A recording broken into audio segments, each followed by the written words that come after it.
भगवान ने जब पृथ्वी बनाया, उससे पहले उन्होंने यूनिवर्स की संरचना की और उसको एक नियम से बांध दिया। और उस नियम को कहते हैं परिवर्तन का नियम, जो हजारों साल में सब कुछ बदल दिया। और बदल गए हमारे भगवान भी।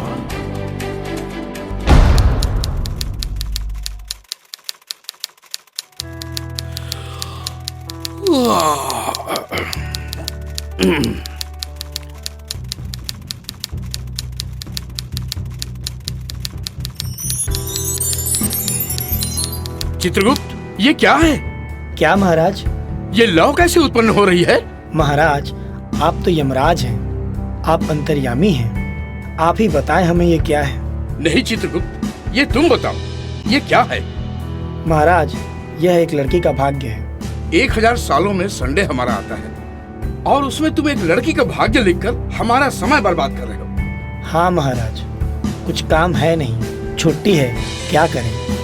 तो चलो हम लोग दुनिया की बातें करते हैं। नहीं महाराज, लड़कियों का भाग्य ऐसे ही खराब है। आज छुट्टी का दिन है, सोचा उस लड़की का भाग्य संवार दूं। इस लड़की के भाग्य में तुमने ऐसा क्या लिख दिया है चित्रगुप्त? महाराज, यह लड़की एक गांव में जन्म लेगी।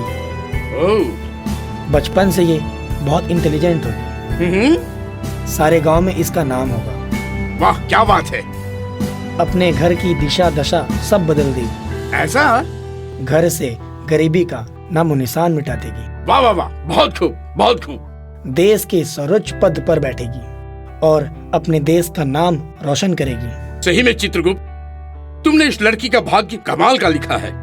इस प्रपोजल को मुझे ईमेल करो ताकि मैं ब्रह्मा जी से मिलकर इसे मैं अप्रूव करा सकूं।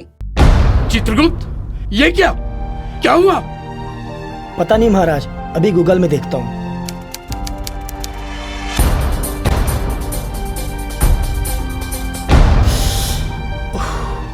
क्या हुआ चित्रगुप्त? महाराज, ये खबर अच्छी नहीं है। क्या हुआ? इस लड़की की माँ ने अपना गर्भपात करवा लिया। ओफ! अब ये लड़की कभी जन्म नहीं लेगी। इसकी माँ एक लड़का चाहती थी। क्या? ये कैसी विडंबना है? ये कैसा भाग्य है जो लिखने के बाद भी पूरा न हो सके? किसी लड़की का भाग्य तो भगवान भी नहीं लिख सकता।